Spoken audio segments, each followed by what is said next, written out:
Hey, bonjour tout le monde, j'espère que vous allez bien, je suis Xavier alias Xavki. On démarre une nouvelle vidéo dédiée au déploiement de notre infrastructure sur le cloud public d'Infomaniac et on poursuit donc sur Postgre, on y revient. Comme vous le savez, je vous avais dit, on n'a pas mis en place encore les choses nécessaires un petit peu en back-end de Postgre, c'est-à-dire d'une part il y a le monitoring et d'autre part il y a les backups. On va voir qu'il y a plusieurs mêmes options sur les backups, plusieurs choses intéressantes à découvrir. On le fera, alors pas parce qu'on en a réellement la nécessité sur l'infrastructure, mais parce que derrière ça vaut le coup de connaître ces petits rouages qui vont avec. Alors les backups bien sûr il y en a besoin, mais derrière également je pense qu'on va faire un test pour utiliser WallG, vous verrez, c'est quelque chose qui est assez sympathique aussi à réaliser. Donc qu'est-ce qu'on a qui tourne à l'heure actuelle ?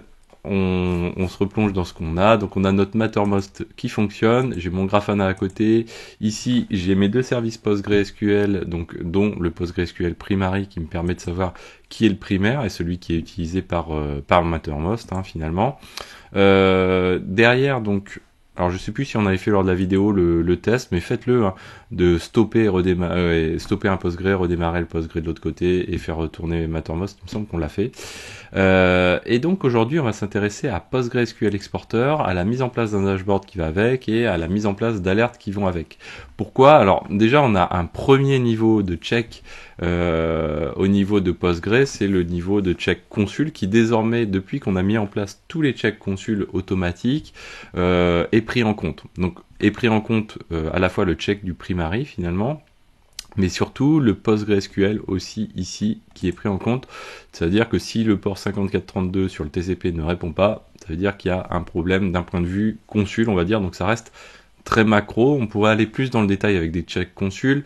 Vaut mieux malgré tout passer par un système d'exporteur de métriques spécifiques qui va nous fournir plus d'informations, qui va nous permettre aussi de faire un dashboard. Alors vous allez voir que sur les dashboards, le Prometheus Exporter, d'habitude il y a juste à taper dans Google Grafana Prometheus Exporter ou ce genre de choses, et vous avez généralement pléthore de dashboards à votre disposition. Là il y en a quelques-uns, malheureusement ils fonctionnent pas forcément tous de manière complète, quoi, on va dire, et il faut faire un peu de mix de l'ensemble. Je vais vous montrer un petit peu comment j'ai fait. Moi, je vous propose une suggestion de dashboard. Vous allez voir, on va voir ça ensemble tranquillement. Alors, donc c'est parti. D'abord, voilà. Première chose à faire, c'est mettre en place ce PostgreSQL Exporter. Alors, on va revenir sur les slides ici. Je vais mettre comme ceci. Alors, je crois qu'il y a un petit fixe à faire aussi avant, avec la toute dernière version de Postgre. J'ai l'impression que ça nous est tombé dessus et je l'avais pas vu. C'est ceci. C'est-à-dire que quand on se connecte en tant que, voilà, on va le faire. Ça tombe bien. Donc une infra, c'est fait pour vivre. Alors si je fais su-postgre, paf, ah bah non, c'est passé. Alors peut-être que je l'ai déjà patché en même temps, je ne sais plus. Tiens, étonnant. Il me semblait que, c'est pas grave, on va juste checker que je l'ai pas déjà poussé en fait, parce que sinon, non, je l'ai pas déjà poussé. Alors ce qui peut se passer, je ne sais pas si c'est lié à la version ou si c'est lié à un environnement différent, mais j'ai rencontré le souci il y a pas très longtemps où on ne pouvait pas se connecter au user Postgre. Il était dans le passwd, mais il était en no login, ce qui peut arriver. Et donc derrière, du coup on peut pas faire le PSQL, etc. Et si jamais ça vous arrive, voilà, petite suggestion ici, vous pouvez faire évoluer, rajouter une task ici, plutôt sur le PostgreSQL Simple, et rajouter ceci, c'est-à-dire change shell, -s pour proposer le shell qu'on va permettre d'utiliser par Postgre, du coup, par l'utilisateur Postgre, et du coup ça permet de corriger le souci. Alors nous on s'intéresse du coup à PostgreSQL Exporter, tant mieux. Donc on va se rendre dans Ansible, Galaxy Init, toujours. Galaxy Init. Là, on va se rendre dans Rôle, on va se rendre dans Monitoring, on va mettre tous nos exporteurs dans Monitoring. Vous allez voir qu'on n'a pas fini. Je pense qu'on va parler de Blackbox Exporter bientôt.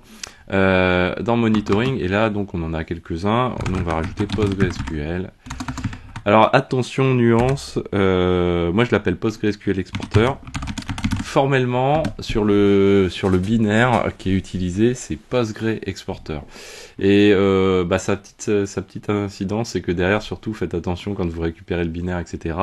Vous pouvez vous retrouver à vous dire, tiens, le binaire n'existe pas, mais en fait, il existe, mais c'est pas sous le nom dont on a en tête. Donc, du coup, voilà, à avoir un petit peu ces choses-là. À découvrir, en tout cas ça peut vous éviter des embûches. Donc PostgreSQL Exporter, donc nous on est ici, on vire Travis, il faudrait documenter, on vire le vars, on vire le test, on vire le meta, et on garde le reste. Donc default main, du coup on va mettre toujours nos variables. L'idée c'est que vous voyez, on a un process qui est relativement itératif, et vous avez l'impression, c'est on fait la même chose à chaque fois. Ce qui est important, c'est de se l'ancrer un petit peu et que ça devienne une pratique relativement automatique, soit pour derrière se dire bah écoute je vais faire un rôle universel, mais comme je vous l'ai expliqué c'est pas toujours le bon choix, etc. Par contre ce qui est sûr c'est que derrière vous avez tout de suite vos réflexes et vous pouvez vous avez envie d'installer un binaire, vous voyez que ça prend quelques minutes. Avec un bon remplacement, vous pouvez aller très très vite. Vous avez juste à juger comment le binaire s'installe. Tout le reste, c'est quasi, alors je vais pas dire automatique, mais en tout cas inscrit dans vos gènes au bout d'un moment. Donc ensuite, on va se rendre dans notre task ici. Alors à chaque fois, je vous fais créer le groupe. Mais c'est pas une nécessité. Dès lors qu'on crée le user, le groupe par défaut va être celui du user normalement. Donc il n'y a pas une réelle nécessité de le faire. Mais c'est vrai que voilà, bon, par habitude je le fais, mais c'est pas forcément nécessaire. Donc nous, nos logins toujours de type système, ça c'est nécessaire. Et ensuite toujours nos double checks. Premier check, celui de vérifier si le binaire est bien présent. Et là, attention, le binaire c'est Postgre, pas PostgreSQL. Et on va le chercher dans le binary. Donc du coup, ici, c'est vrai que je n'ai pas passé en vue. La version c'est la 0.15.0. Alors c'est pas non plus un binaire qui vit énormément. Il est très simple de fonctionnalité. Il a apporté quelques évolutions, on va en parler juste tout à l'heure. Et derrière, donc du coup, nous on va le placer dans le pass. Et on va dire que l'utilisateur qui peut l'utiliser, c'est Postgre. Donc là, finalement, nous, ce qui va se passer... oui, voilà, hop là. C'est ici que j'ai fait une bêtise. Hop là. Ok, le no login vient d'ici. Tac, ne cherchez plus. C'est tellement bête. Donc du coup, on n'a pas besoin de le mettre, cette partie-là. Je sais pas pourquoi je suis parti là-dessus. Ça ne sert à rien. Puisqu'en fait, Postgre, du coup, est déjà installé. On part du prérequis que Postgre est installé. Et le Postgre Exporter, nous, on va l'installer sur la machine Postgre. C'est pour ça que du coup, le rôle historique que j'utilisais, du coup, créer un utilisateur, c'est qu'en fait, j'installais en dehors du cluster Postgre. Nous, on va le mettre sur les machines Postgre. Vous allez voir que ça a un intérêt et c'est très pratique. Donc, du coup, les deux tâches ne servent à rien. Le user, on va quand même le garder de défini ici, mais ça n'a pas d'intérêt. Voilà. Donc, d'où d'ici, ça venait pas de la version Postgre du tout. J'ai dit n'importe quoi au début. Ça m'étonnait que ça vienne de ça. Mais voilà. Ensuite, du coup, on va télécharger le binaire, donc toujours avec notre module unarchive. On télécharge le binaire. On n'oublie pas de mettre la PostgreSQL exporter version dedans. On positionne les éléments, on met notre user Postgre et on l'applique soit dans le cas de figure où le binaire n'est pas installé, soit dans le cas de figure où l'exporteur est sur une version différente de la version que l'on a installée. Ensuite, du coup, on va le déplacer grâce à copy, donc c'est l'équivalent d'un MV, dès lors qu'on utilise l'option remote src, et on va le déplacer, on va le mettre dans le pass, ou en tout cas à l'endroit où nous on a déterminé, et ça on le fait uniquement que si on est dans le cas de figure où on n'a pas le binaire, ou pas la bonne version. Ensuite on clean les éléments dans /tmp, voilà. Ensuite, on va... Hop, je vérifie un truc... slash tmp destination, ouais, si c'est bon, ok. Ensuite on continue, donc on a fait le clean. Ensuite il nous faut le service systemd pour lancer notre PostgreSQL exporter. Vous allez voir que c'est sa définition qui va faire sa configuration finalement ici. Ensuite on va le démarrer. On n'oubliera pas le handler. Alors là c'est le voilà, là c'est le service systemd et ça c'est le handler. On va mettre le handler d'abord. Toc, le handler. Donc lui on l'oublie pas. Donc c'est juste un restart finalement du binaire en question. Ensuite du coup on va aller éditer ce fichier, donc PostgreSQL exporter.service, toujours nécessaire pour déployer notre service systemd. New file, toc toc, voilà. Et là on va prendre cet élément là et on va le regarder ensemble, c'est vite fait. Donc l'entête classique avec notre version pour vérifier la version. Et surtout ici ce qui est important, donc là on le lance en tant que user et groupe. Donc le fait de le lancer en tant que user et groupe, ça permet à en tant que Postgre, ça permet notamment d'accéder à la socket var run Postgre SQL, comme si on était Postgre quoi finalement, quand on est Postgre quand on le lance, et on définit que le user est Postgre. Et ça évite une chose, ça évite de créer des utilisateurs sur le cluster Postgre, donc des utilisateurs au niveau SQL, donc role ou user, et avec les permissions de lecture seule, etc., tout ce qui va avec. Ça permet, donc comme on est sur la même machine, d'utiliser directement l'utilisateur Postgre qui lui a les droits pour se connecter directement, comme quand on fait un PSQL finalement, pour récupérer les informations. Si on était sur un exporteur distant, on ne pourrait pas le faire. Là, il faudrait créer un utilisateur en base de données, le mettre en lecture seule et pouvoir se connecter dessus avec l'accès PGHBA, etc. Donc là, ça nous évite tout ça, et ça, c'est plutôt assez sympathique. Ici, donc ça pour l'utiliser, data source name, on dit que l'utilisateur qu'on veut utiliser, c'est Postgre, mais on dit que le host, c'est pas un host finalement, c'est var run PostgreSQL, donc c'est-à-dire la socket.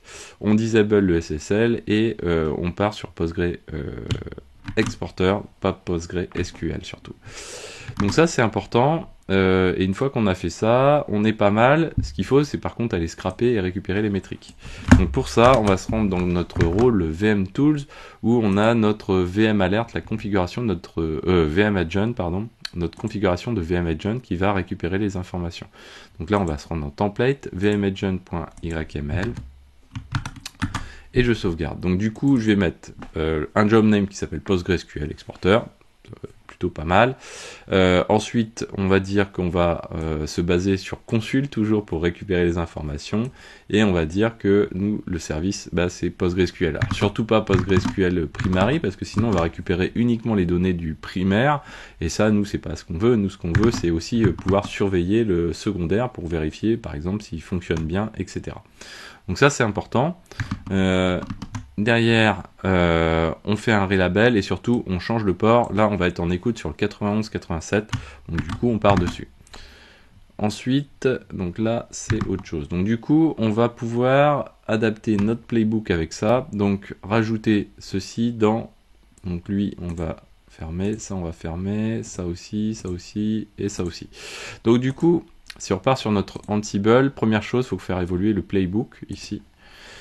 Et dans ce playbook, ce qu'on va faire, c'est qu'on va partir sur le PostgreSQL simple et on va se dire, de toute façon, qu'on soit en réplication ou pas en réplication, on a besoin de PostgreSQL, de monitorer notre PostgreSQL. Donc on va faire monitoring, slash, tac, on a PostgreSQL exporter directement en dessous. On sauvegarde et avec ça, normalement, on a ce qu'il faut. L'autre élément que l'on peut faire, c'est que du coup, on va vouloir lancer le monitoring et Postgre. Donc du coup, nous, on va le faire tourner juste sur ça pour gagner un petit peu de temps. Donc on va commenter ici tout ce qui est base. On n'a pas de nouvelle machine. Donc, du coup, tout ça, on peut le commenter. On va pas le lancer. Par contre, on va lancer monitoring. Loki, on s'en fiche pour le moment. Proxy, on s'en fiche aussi. Et on garde PostgreSQL. On commente aussi Mattermost et avec ça, on est pas mal. Donc là, on va relancer tout ça. TF apply. Donc on peut faire un plan avant pour reprendre quand même les bonnes habitudes normalement. On va attendre 2 secondes. Ok, donc il nous dit il y a uniquement le Ansible, donc on fait un apply et on va dire du coup yes, je pense. Voilà, donc c'est parti. Donc il va nous faire sa petite installation. Nous, ce qu'on peut faire en parallèle, c'est de se connecter au VM Agent. Donc souvenez-vous, lui, il est accessible en interne. Si on part sur vmagent.service.xavki.consult sur le port 8429, donc celui-ci. Et là, nous, ce qu'on veut, c'est vérifier les targets. Voilà. Donc dans les targets, on va avoir, on devrait voir apparaître PostgreSQL Exporter et il devrait être au vert si tout se passe bien, puisque du coup on pourra scraper le PostgreSQL Exporter. Donc là, il est parti sur l'installation. Toc. Alors, est-ce qu'on a déjà VMagent qui est mis à jour? Voilà, donc on a le PostgreSQL Exporter pour l'instant qui est rouge. Il a bien découvert les bonnes routes, etc. Mais pour l'instant, on n'a pas le PostgreSQL Exporter qui est installé sur les machines. Donc du coup, pour l'instant, c'est normal. Alors, ensuite, donc là, on pourrait se poser la question, dans quel ordre on met le monitoring? Est-ce qu'on le mettrait pas plus tard? Est-ce qu'on mettrait pas, est-ce qu'on le mettrait pas plus tard? Donc après tout avoir installé sur toute notre infrastructure. Moi, j'aime bien le mettre tôt. L'inconvénient, ça ferait potentiellement sonner des choses, des alertes. Mais bon, on est quand même sur une initialisation globale d'infrastructure. Donc c'est pas si problématique que ça qu'au début ça pose un souci. Quoique ça bip. Derrière, donc du coup, lui, il est sur Grafana. Alors, hop là, on a un fail de quelque chose là. Oui, celui-là c'est normal, c'est celui la fameuse data source. On n'arrive pas à gérer bien avec le module Grafana de Ansible. Donc ça, pas de souci, ok. Ouais, là donc là il est en train de jouer tout ce qui est Grafana dashboard. Donc nous on va en rajouter tout à l'heure. Et du coup, là il va commencer la partie PostgreSQL. Alors il fait d'abord consul. Oui, c'est vrai qu'il y a pas mal de services consul sur la machine monitoring. Donc là, bon, ça prend un petit peu plus de temps. Et ça dépend vraiment purement de la connexion SSH. Ça pourrait aller beaucoup plus vite. Voilà, toc. Consul exporteur, on s'en fiche un peu. Ah oui, ça fait partie du monitoring aussi. Voilà. Hop. Voilà. Donc là, il est parti sur Postgre. Donc du coup, il va jouer Postgre Simple. Donc il fait les volumes. Il faut un petit peu de temps. Nous, pendant ce temps-là, qu'est-ce que l'on peut voir? Est-ce qu'on peut voir la suite? On est ici. Donc du coup, dans la suite, qu'est-ce que l'on va avoir? Première chose, les alertes. Donc les alertes, je vous ai mis le lien ici. Toc, ce lien-ci. Vous avez le Awesome Prometheus Alert qui collecte plein de types d'alertes qui peuvent nous intéresser. Nous, on va en prendre quelques-unes pour les exemples, mais en gros, à chaque fois, moi, mon réflexe, c'est plutôt d'aller sur ce site-là, regarder ce qui existe, pêcher un petit peu dedans, me dire est-ce qu'il n'y a pas d'autres alertes potentiellement. Nous, on va mettre une alerte sur les réplicas, par exemple. Est-ce qu'il n'y a pas d'autres alertes aussi également qui pourraient être mises en place? L'idéal, c'est de faire un petit mix, s'inspirer un petit peu de ce qu'il y a là, en rajouter potentiellement. Voilà. Donc là, nous, il devrait être installé, j'imagine. Où est-ce que l'on en est? Alors, on aurait pu rajouter un service, au fait, pour le PostgreSQL Exporter, juste pour un service consul, pour checker que le consul fonctionne. Là, en gros, ça serait de se dire, tiens, ouais, je ne l'ai pas mis. Hop, ici, donc on a les services consul. Qu'on aurait pu d'ailleurs mettre ici pour le port, voilà, celui-ci, ce qu'on aurait pu faire, on aurait pu faire plutôt comme ceci, c'est-à-dire que le port 5432, il n'est pas juste checké parce qu'on est en réplication, mais il est aussi checké dès lors que l'on est ici en Postgre tout simplement. Et puis on a la même chose du coup sur le, alors je sais plus le port, on a dit 91-87 je crois, PostgreSQL Exporter. 91, 87, si je dis pas de bêtises, on va voir ça. Hop. Voilà, et là on peut supprimer celui qui va être présent ici. Je le laisse pour l'instant parce que il n'est pas de manière à ce qu'il repasse propre. Voilà, donc ça c'est joué. On peut le faire comme ceci. Toc, voilà. Et on peut vérifier que le port c'est bien celui dont on pensait. On va se remettre sur ici, donc normalement on va passer au vert à un moment donné si tout se passe bien. Voilà, là on est passé au vert, vous voyez, donc c'est qui collecte les métriques de PostgreSQL Exporter et c'est bien 91-87. Nous ce qu'on peut faire c'est, je vérifie que j'ai bien sauvegardé, on va le relancer. Est-ce qu'on le relance sur monitoring? On n'a pas besoin de le relancer, donc du coup on va faire juste la partie Postgre pour remettre ce service supplémentaire. TF apply. Toc. Alors moi je vais aller plus vite en faisant ceci. Donc du coup on a besoin de mettre en place des alertes. Alors oui, si on aura besoin de jouer le monitoring. Donc on a besoin de mettre en place des alertes. Premier cas de figure, du coup, c'est des alertes, on va dire, qu'on va récupérer de notre page qu'on a trouvée sur Internet.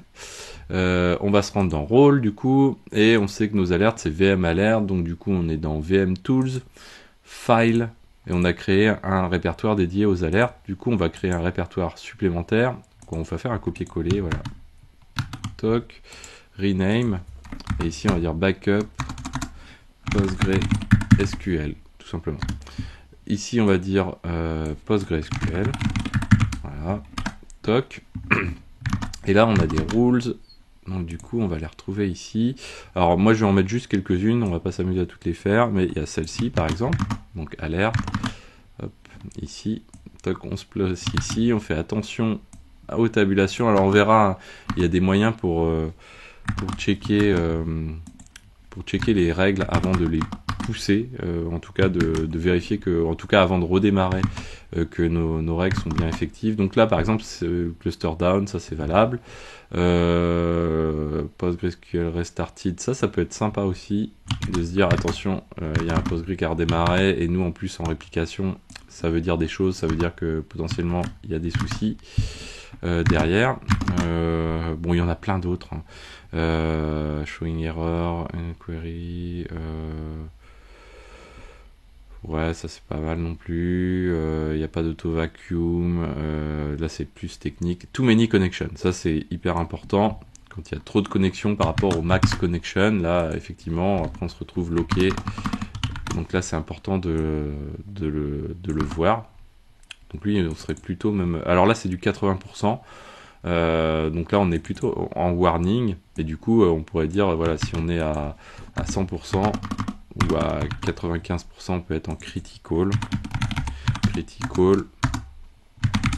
et là on va dire quand on est à 0,9 déjà ça commence à être déjà pas mal quand même. Alors vous voyez, sur une durée de 2 minutes on est un peu brutasse dessus. Bon, sur le warning, on peut dire 5 minutes. Et là, on peut dire ouais, peut-être 2 minutes pour celui-ci. Sachant que nous, on scrape. Je ne l'ai pas mis, mais on est par défaut. Donc, on doit être toutes les 30 secondes. Voilà. Est-ce qu'on en rajoute encore? Not enough connection. Tiens, c'est lequel celui-ci? Alors, j'ai du mal à le comprendre. Commit rate low. XD. Deadlock statement out replication slot. Alors nous c'est pas notre cas de figure. Too many dead tuple configuration change. Ça peut être sympa. Donc là il va aller faire des. Alors qu'est-ce qu'il fait? On name pg settings. Et il va aller prendre les pg settings et voir quelques éléments. Alors on n'a pas toutes les informations des settings en totalité, mais il va aller vérifier s'il n'y a pas des choses qui ont été modifiées. Voilà, et nous on va en rajouter une du coup. Voilà, bon c'est déjà, ouais, il y a les locks, là il y a vraiment beaucoup de choses potentiellement il y a beaucoup de choses à récupérer. Invalide index aussi, ça c'est assez pratique. Nous ce qu'on va rajouter, on va rajouter le nôtre, c'est celui pour la réplication. Donc celui pour la réplication, moi ce que je vous propose, ça va être un truc tout bête, mais qui va donc souvent là, donc c'est ceci que j'ai rajouté. Là on va dire PostgreSQL replication, on va dire on va garder la même mise en forme, voilà, comme ceci. Nous, ce qu'on va faire, on va utiliser la métrique PG Replication is Replica. Donc du coup, c'est une valeur qui retourne 1 si la machine est réplica, 0 si la machine est primaire. Et derrière, donc du coup, moi ce que je veux, c'est plutôt avoir le primaire et pas avoir le réplica. Du coup, je fais 1 moins la valeur en question. Et donc du coup, ça me dit qui est réplica et qui est primaire. Donc réplica 0, primaire 1. Et donc, si je veux savoir si ce truc évolue, ça veut dire qu'il se passe, ça veut dire qu'il s'est passé quelque chose. Ça veut dire que potentiellement, il va falloir réconcilier le nouveau, quoi, l'ancien primaire. Et donc pour trouver s'il y a une évolution de ce chiffre-là, c'est pas compliqué, on fait un rate qui est finalement une dérivée. Et donc si cette dérivée est à 0 tout le temps, ça veut dire qu'il n'y a pas eu de changement. S'il y a une évolution, ça veut dire qu'on est différent de 0. Et moi je mets sur une période de 10 minutes par exemple. Et bien dans ce cas-là, alors là on peut mettre peut-être 5 minutes. Et dans ce cas-là, du coup, alerte critical, parce que ça veut dire que ça a vraiment bougé pour le coup. Voilà. Donc là, avec ça, on a nos alertes qui sont mis en place. Alors, j'ai laissé backup Postgre, c'est pas backup, c'est Postgre SQL tout court. Toc. Et lui, donc il se charge en automatique. Donc lui, on n'a pas besoin d'y revenir. On va vérifier que notre consul a bien vérifié le nouveau service PostgreSQL. Il l'a pas mis. Je vais pas repousser, si j'ai poussé, je vais peut-être pas pousser ce qu'il faut. PostgreSQL. Est-ce que j'avais bien mis ce qu'il fallait? Non. Qu'est-ce que j'ai fait?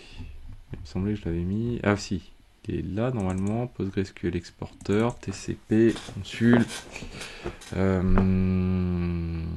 Pourquoi il n'est pas passé lui? Bon, c'est pas grave sinon. Mais il aurait dû passer. On peut regarder rapidement. Donc du coup, consul. Est-ce que je l'ai rejoué depuis? Oui, il me semblait.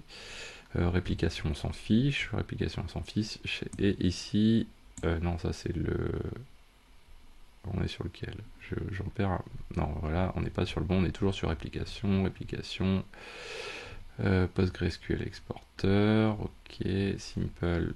Ah, mais j'ai pas joué consul. Eh oui, j'ai pas joué le service consul ici. Hop, voilà. Donc c'est juste ça. Hop, voilà. Donc lui, on peut le rejouer un coup. TF apply, yes. Du coup, pendant ce temps-là, donc on a des métriques qui sont en train de s'accumuler. Donc on va pouvoir les exploiter. Donc là, ce que je vous propose, c'est on va regarder rapidement comment j'ai procédé finalement pour faire mon dashboard. Alors, on va se mettre comme ceci. Toc, toc, toc, toc. Hop, voilà. On va se mettre ici. Alors comment j'ai fait pour... donc déjà, est-ce qu'on a des métriques qui sont bien présentes? Donc on peut regarder dans Explore, dans Grafana cette fois-ci. Et là, on va mettre PG. Voilà, on en a, hop, par exemple.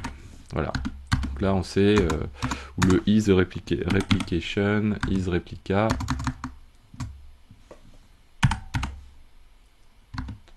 Voilà.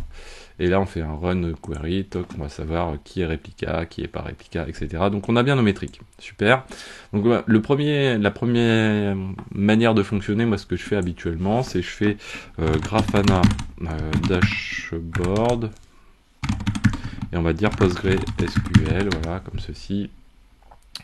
Et là, du coup, on peut partir sur voilà, Grafana Lab. Donc, du coup, là, on a déjà pas mal d'exporteurs qui ressortent, comme ceci. On peut aller les rechercher, donc, voilà, ici. On va revenir direct à la page. Et ici, on peut taper PostgreSQL.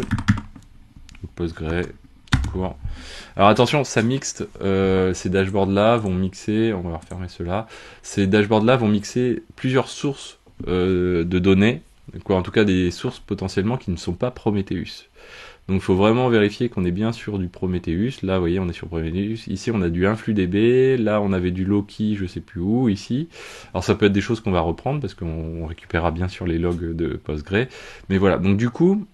ce que je fais habituellement, c'est voilà, je prends les trucs comme ça, toc, un peu en masse. Alors je vais pas vous le faire sur tous. Je prends comme ça les dashboards en question et je me dis tiens, celui-ci. Alors bon, je le regarde, tac, tac, tac, hop, voilà. Donc celui-ci, il a des éléments qui m'intéressent, ok. Et je me dis ah bah tiens, celui-ci il tourne bien et du coup, ce que je vais faire, c'est que je vais le lancer à côté.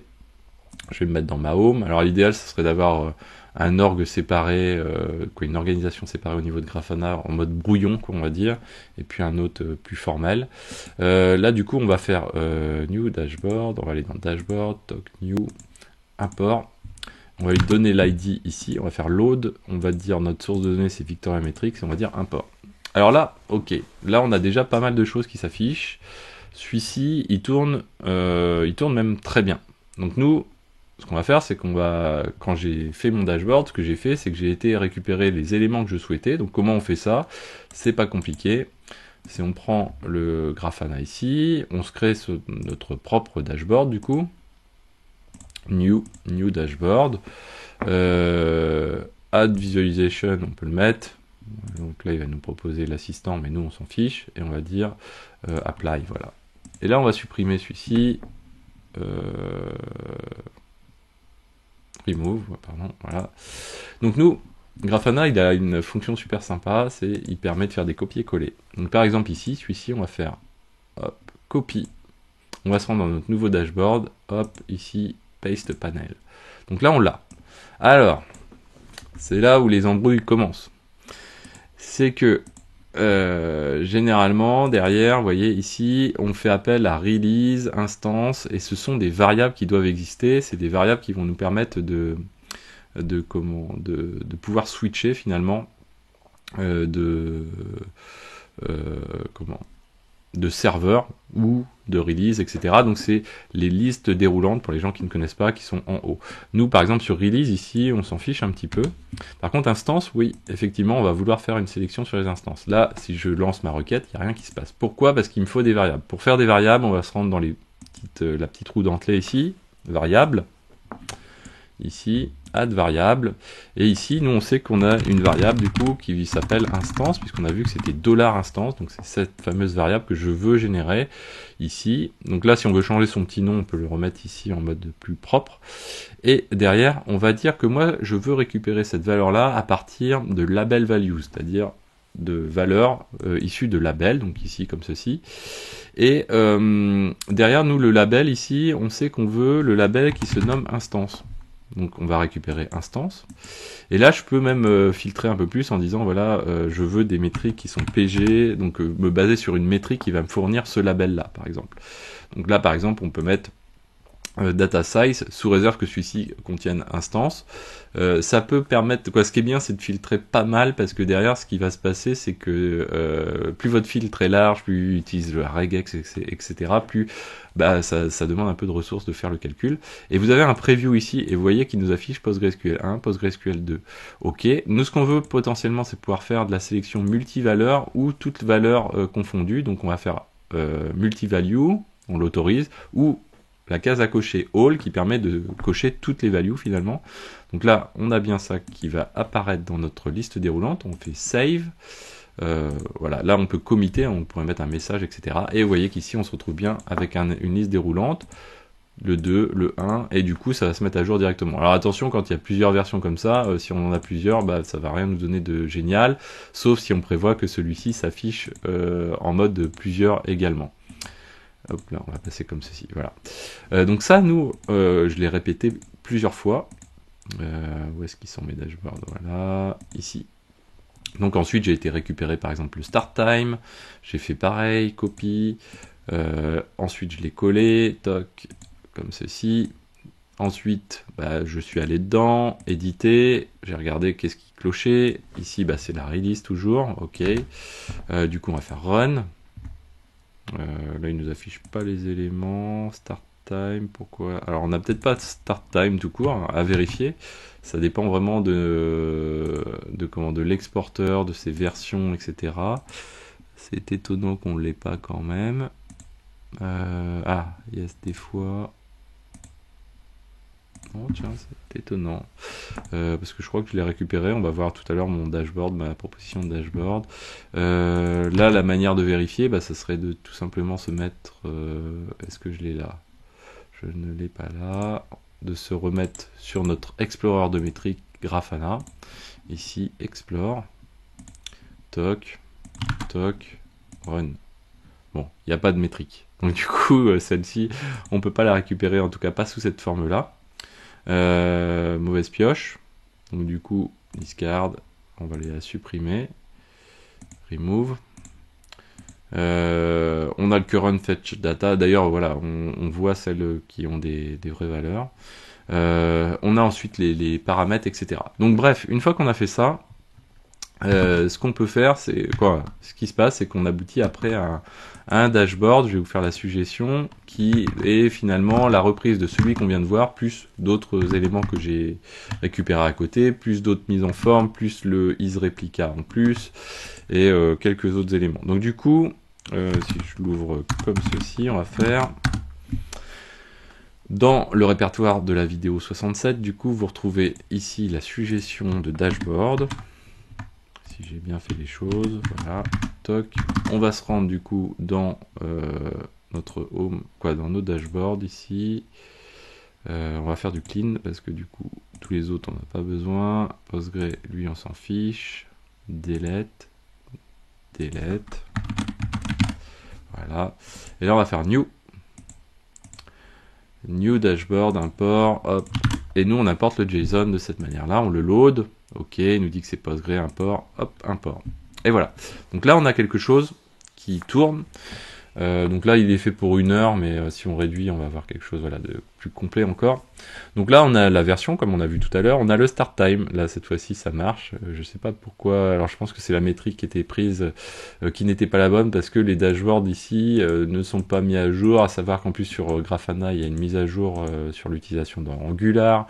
Donc, pas mal de petites choses qui font que les dashboards, certains dashboards deviennent un petit peu obsolètes. Donc j'ai juste toiletté les choses. Ici, celui-ci, je l'ai créé carrément. On sait que c'est vert quand c'est le master, rouge quand c'est le secondaire. On a nos bases de données sur lesquelles j'ai fait des exclusions aussi. Donc pour faire une exclusion, donc j'ai sélectionné l'instance, comme on a vu tout à l'heure. J'ai aussi sélectionné sur le nom de la database en disant je ne veux pas les databases qui sont préfixées de template. Et ou qui s'appelle Postgre en fait. Donc ça je l'ai fait plusieurs fois, voilà. J'ai repris d'autres éléments à côté et on aboutit finalement à un dashboard qui est pas si moche que ça. Il permet également, vous voyez ici on a Rows All, c'est-à-dire là celui-ci par exemple porte sur tous les hosts, toutes les databases, puisqu'en fait ici on est sur All. Si je passe sur RepMGR, qui est une des databases qui vit le plus finalement pour le moment, puisqu'en fait c'est celui qui permet de gérer la réplication. Mais ici on voit le nombre de lignes et l'évolution spécifique à RepMGR. En dessous on retrouve RepMGR aussi également, qui est trié, filtré, etc. Là si on repasse sur All, hop, on retrouve tout. Donc on a notre Mattermost en plus dedans. Donc je pense que je le trouve assez sympa, en tout cas suffisant pour démarrer. On a notre nombre de connexions aussi sur chaque database, donc une là, 12 là, et on sait que le max connection sur notre instance c'est 100. Voilà, donc avec ça on a déjà fait pas mal de choses. Est-ce que j'avais prévu d'autres choses sur le Postgre? Je ne crois pas, non. Donc voilà, c'est une suggestion, dites-moi vous ce que vous en pensez. Donc une fois qu'on a fait ça, par contre le dashboard, faut pas oublier de le pousser de la bonne manière. Donc là on a fait notre développement. Une fois qu'on a fait notre développement, ce qu'on va faire, c'est qu'on va le récupérer. Je vais vous montrer un petit truc à faire. On va le prendre, copier-coller, et si ce n'est pas déjà fait, mais on va y remédier sinon. Donc lui, on s'en fiche. Voilà. Ici, il faut que nos dashboards se poussent automatiquement comme tous les autres dashboards. Donc pour faire ça, on se rend dans Ansible, Role, Monitoring, Grafana, File. Et ici, donc on va rajouter un fichier de dashboard supplémentaire. Donc on va faire New File. Voilà. Donc nous on les préfixe tous par dashboard underscore PostgreSQL, du coup, .json. Toc, on le colle. Alors derrière, attention, ici l'UID, vous allez avoir par défaut, si vous le faites vous-même, un UID qui va être XYZ 1, 2, 3, etc. Donc vaut mieux mettre un nom parlant. Pourquoi? Parce que derrière, c'est ce qui va s'afficher ici, si vous le voyez, dans le chemin ici, c'est à cet endroit-là que vous allez retrouver, moi j'ai mis PostgreSQL, du coup on voit PostgreSQL, sinon vous auriez quelque chose qui n'a aucune valeur et pas très intéressant. Autre élément important, c'est dans votre dashboard, ici on va pas être dans ce cas de figure là, mais si vous faites une recherche sur data source, ici, vous voyez que l'UID de la data source, moi j'ai mis Victoria Metrics. Par défaut, ce sera un UID avec des chiffres et des lettres également. Le problème, c'est qu'à chaque fois que vous allez réinstaller, l'UID va changer tout le temps. Et ça, ça va pas fonctionner, puisqu'en fait, du coup, ça va pas matcher avec la data source, votre data source. Donc là, ce qu'il faut faire, c'est récupérer le nom de votre data source strictement, en respectant les minuscules, majuscules, etc. Pour ça, vous allez dans Home, dans Home, dans Data Sources, et vous voyez ici, son nom, l'UID ici, c'est Victoria Metrics. Alors, il y a le vrai UID, hein, c'est celui-ci, hein, plus exactement, qu'on retrouve ici. Mais en tant qu'UID aussi, on peut passer cet élément-là. Donc, vous passez cet élément-là, ça vous évitera des soucis. Voilà. Quoi d'autre encore? Je pense que c'est déjà pas mal. C'est tout. Donc j'espère que cette vidéo vous a plu. Moi je vais garder encore un petit peu mon instance up et surtout n'oubliez pas de la détruire, d'arrêter votre VPN après, de manière à économiser les sous. Dites-moi où vous en êtes également dessus. Abonnez-vous si ce n'est pas déjà fait. Parlez-en autour de vous, partagez autour de vous tout ça. Et moi je vous dis à très bientôt sur Xavki. Ciao à tous.